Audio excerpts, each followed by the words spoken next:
Election അല്ലേ, vote ചെയ്യാൻ പോണ്ടേ? എന്തിനാ വെറുതെ വോട്ടൊക്കെ ചെയ്തിട്ട് ടൈം വെറുതെ കളയാന്? ഇപ്പോൾ സർക്കാരും പറഞ്ഞു എങ്ങനെയാലും വരുമല്ലോ നമ്മൾ വോട്ട് ചെയ്തില്ലെങ്കിലും.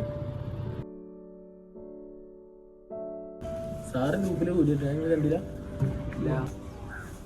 പ്രിയപ്പെട്ട കൂട്ടുകാരെ, ലോകത്തിലെ തന്നെ ഏറ്റവും വലിയ ജനാധിപത്യ രാജ്യമാണ് നമ്മുടെ ഇന്ത്യ. ജനാധിപത്യം എന്ന് പറയുമ്പോൾ ജനങ്ങളിൽ നിന്നുള്ള നേതാക്കളെ ജനങ്ങളെ നയിക്കുന്നതിന് വേണ്ടി ഇതേ ജനങ്ങളെ തന്നെ വോട്ടെടുപ്പിലൂടെ തിരഞ്ഞെടുക്കുന്ന ഒരു വലിയ പ്രക്രിയയാണ്. നിങ്ങൾ യുവാക്കളാണ് മുന്നിട്ടിറങ്ങി നിങ്ങളുടെ ഒരു അവകാശം എന്ന നിലയ്ക്ക് അല്ലെങ്കിൽ ഒരു കടമ എന്ന നിലയ്ക്ക് നിങ്ങളുടെ ഈ ദൗത്യം മുന്നോട്ട് കൊണ്ടുപോകേണ്ടത്. അപ്പോൾ നിങ്ങളെല്ലാവരും വോട്ട് ചെയ്ത് നമ്മുടെ നാടിന്റെ ഭാവിക്കും സുരക്ഷയ്ക്കും വേണ്ടി മുന്നിട്ടിറങ്ങുമെന്ന് ഞാൻ ആശിക്കുകയാണ്. സാറ് പറഞ്ഞതിലും കാര്യമുണ്ട്. വോട്ട് ചെയ്യാന്നുള്ളത് നമ്മളെ അവകാശമാണ്, പിന്നെ കടമയാണ്. അത് ഇപ്പോഴാണ് മനസ്സിലായത്.